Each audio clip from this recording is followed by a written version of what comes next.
Hey YouTube, Kira Twig here, bringing you all an update to my Kuriboh Yugioh deck profile for July 2019. This is one of the most fun Yu-Gi-Oh decks that I always try to keep up to date with each coming year. I always do at least one Kuriboh deck profile per year, and I felt the need was due for an update to the deck since it's been almost a year since my last update, and as long as we continue to get new Kuriboh cards, it also keeps the deck new and interesting as well. Haven't gotten any new ones yet, but like I said, just want to keep the deck up to date for those of you that always enjoy my Kuriboh deck profiles. So let's go ahead and get started with the video. So to begin, I run 3 of the main Kuriboh to go with, and that is Kuriboh himself.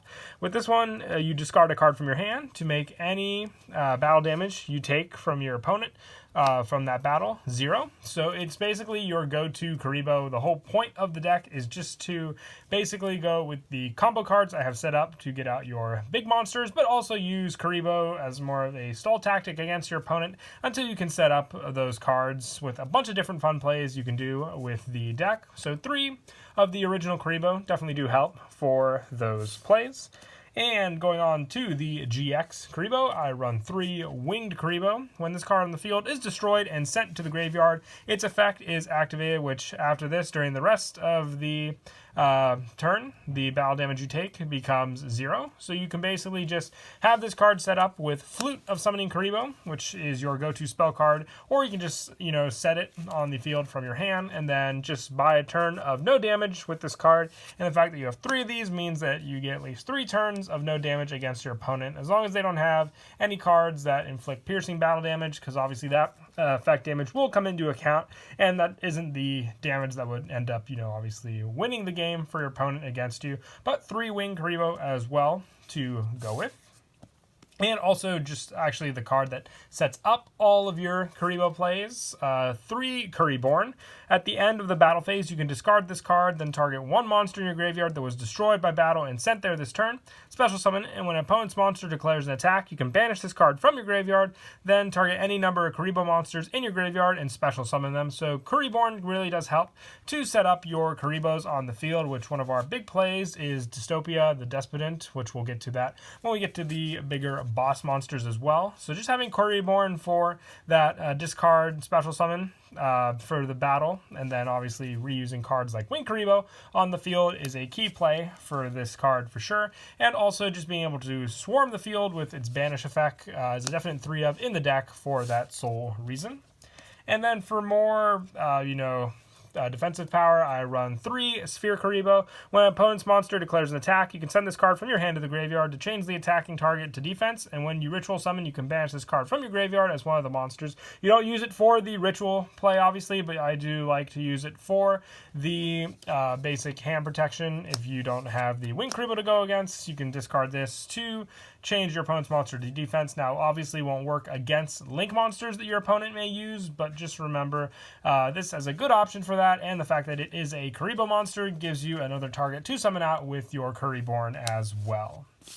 And more defense power along the way, I run 3 Rainbow Kuriboh. You can only activate each effect of Rainbow Kuriboh once per turn. When an opponent's monster declares an attack, you can target that monster and equip this card from your hand to that target, and it cannot attack. And when an opponent's monster declares direct attack, you can special summon this card from your graveyard, and if summoned this way, banish this card when it leaves the field. Just more stall tactics against your opponent's monsters, especially with the link monsters, this card being the answer for them, and Sphere Kuriboh being the answer for all the other monsters that you summon out against your opponent. You can just play the stall game for those cards especially.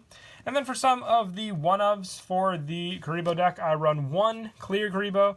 During either player's turn, when your opponent monster activates a monster effect that would inflict damage, you can discard this card and negate the activation. And when an opponent's monster declares direct attack, you can banish this card from your graveyard to draw 1 card. If it is a monster, you can special summon it and change the attack target to it. You can only activate the effect of Clear Kuriboh once per turn. I run 1 of this card for the fact that it is an effect damage type of card, and Kuriboh has more of a consistent special summon onto the field as well, with this one having to rely on the monster monster, obviously. And also, I run the 1 Relink Kuriboh, just an additional Kuriboh for this card. And if it be destroyed by battle, you can banish this card from your graveyard instead as more of a protection play to go off of as well with this one. And lastly, I run the 1 Wing Kuriboh, level 10. This one helps just for the fact that Transcendent Wings is a pretty strong offensive card to go off against your opponent, relying on that with Wing Kuriboh for this card and then destroying all their attack position monsters for big damage against them as well.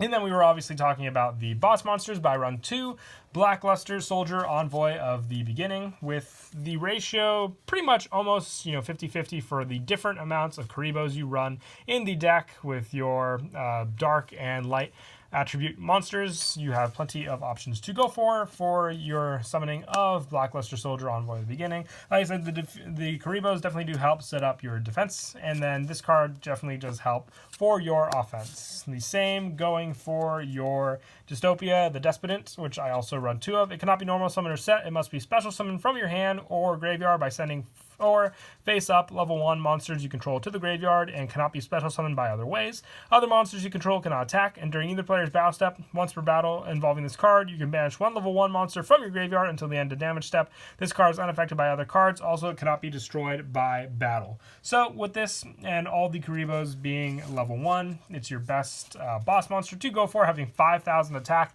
and all the Kuribohs being level 1. As long as you can fill up your field, with Kuriboh being a big help to that for sure. This card is a true powerhouse and another combo, which I'll show at the end of the video, just for setting this card up in your graveyard for more plays as well with some of your other cards. And that is it for the monsters. We'll now move on to the spells. One of the most important spells in the deck is the Flute of Summoning Kuriboh, which is a quick play spell that adds 1 Kuriboh or Wing Kuriboh from your deck to your hand, or you can special summon 1 Kuriboh or Wing Kuriboh from your deck. Now, obviously, you'll want to add normal Kuriboh to your hand, and Wing Kuriboh, you want to special summon that one onto the field, so you can both use their effects in the correct way as well. Being a quick play spell, like the majority of the Kuriboh cards, is also a big bonus as well. Now, the only reason you'd want to summon Kuriboh to the field is if you were to use the next spell card, which is Multiply, which you tribute 1 face-up Kuriboh to special summon as many Kuriboh tokens as possible in defense. These tokens cannot be tributed for a tribute summon, but you can use them for a link summon, so I run a good number of cards for that option on the field as well, like Security Dragon, then just being able to set up some of your other links as well for these cards. And I also run 2 Berserker Crush. Now with this one, you remove from play 1 monster from your graveyard. The attack and defense of 1 face-up Wing Kuriboh you control becomes equal to the attack and defense of that monster until the end phase of this turn. You can make your Wing Kuriboh a true powerhouse and an offensive monster, just like Blackluster Soldier Envoy at the beginning and Dystopia for your deck using this card. The fact that it is a quick play gives you that bonus option when you switch Wing Kuriboh to attack mode and then use this for that power. And I run the 1 Transcendent Wings. This is just for the Wing Kuriboh level 10. You can go into, I only run 1 of each. For that option, you send 1 Wing Kuriboh you control and 2 cards from your hand to the graveyard to special summon 1 Wing Kuriboh level 10 from your hand or deck. So as long as you open it up, it's not that big a deal, since you can get it from the hand or deck for your summons. And I run the 1 Detonate with your Multiply. If you don't use them for the extra deck plays, you can always go for Detonate, which destroys all face-up Kuriboh and Kuriboh tokens you control. And along with the number of cards your opponent controls, up to the number of Kuriboh and Kuriboh tokens destroyed by this effect. So you can clear out some pretty pesky cards from your opponent with this one as well. And then to wrap up these spells, I run the 1 Foolish Burial. This is to set up Dystopia the Despotant in your deck for its own summon, but also show the combo play as well. And the 1 for 1 for an easy special summon of any of the Kuriboh monsters from your deck to the field. I also run 1 Monster Reborn. This one definitely does come in handy for just special summoning resources back to the field. And I run 1 Creature Swap. Now this one with your tokens, if you give one to your opponent, anything they give you is just an added plus benefit for the deck as well. And that is it for the spells. For the traps, I run 3 back to the front. This card definitely does help by targeting 1 monster in your graveyard and special summoning in defense. So you don't want to put any of your Kuribohs in attack position unless you're obviously going for your Berserker Crush play with Wing Kuriboh. So having this as an easy special summon option from the graveyard back to the field, especially cards like Wing Kuriboh being able to reuse it, definitely will annoy your opponent and keep you alive that turn as well. And to finish off the traps, I run 2 Wolf in Sheep's Clothing. I've always loved this card in the deck. You activate only when you take battle damage from your opponent's monster's direct attack. You reveal 1 level 1 monster in your hand and special summon it from your hand, and 1 monster from the same name from your deck, giving you more and more Kuribos on the field with this card to use as that benefit with the deck, just basically filling up the field so you can go for some more of your other plays. And that is it for the main deck. We'll now move on to the extra deck. You can't play a Kuriboh deck without running Link Kuriboh. I run 2 of this card as well. It needs 1 level 1 monster, so any of the Kuribos can make this card. And when your opponent declares an attack, you contribute this card to change that monster's opponent's attack to 0 until the end of this turn. If this card is in your graveyard, you contribute 1 level 1 monster to special summon this card. You can only use the effect of Link Kuriboh once per turn. So this card is a definite setup you want to go for very fast for the deck, just being able to have it on the field for your protection plays along with your other Kuribos especially. And I also run 1 Acacia Magician. Now with this on the field, you have plenty of fairy and fiend type monsters to go for to summon this one out to use. For some more generic plays, I also run 1 Nightmare Cerberus, 1 Nightmare Phoenix, 1 Security Dragon, 1 Underclock Taker, 1 Topologic Trizbana, 1 Borreload Dragon, and 1 Boral Sword Dragon. And also for the Exceeds, I play 1 Sylvan Princess Sprite, 1 number 31 Embodiment of Punishment, and 1 Embodiment of Crime. When you can make them, it works out some of the times. And also 1 number 54 Lionheart, and 1 Ghost Trick Dullahan for the Exceed monsters. Just having some level 1 options definitely does come in handy. But for the big play, it revolves around, obviously, your Berserker Crush, your Dystopia, the Despotant, having it set up in your graveyard, and then also going for your main card, which is the Wing Kuriboh. So with this setup, with your Berserker Crush, the main target for the banish would obviously be your Dystopia, the Despotant, which you can get into the graveyard with Foolish Burial as the fastest means to go for it, since it also can be special summoned from the graveyard. You can have that option available to you, but if you don't end up having enough on the field, you can always banish it with Berserker Crush, giving your Wing Kuriboh the 5,000 attack point bonus that this card would originally have had on the field. And the fastest way to set it up, obviously, is with the Foolish Burial.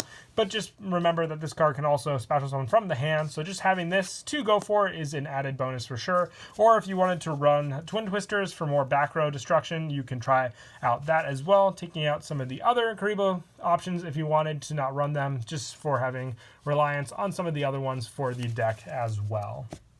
But that is it for the deck profile. I hope you all enjoyed the video. Until next time, please don't forget to leave a like and subscribe, and Kira Twig out.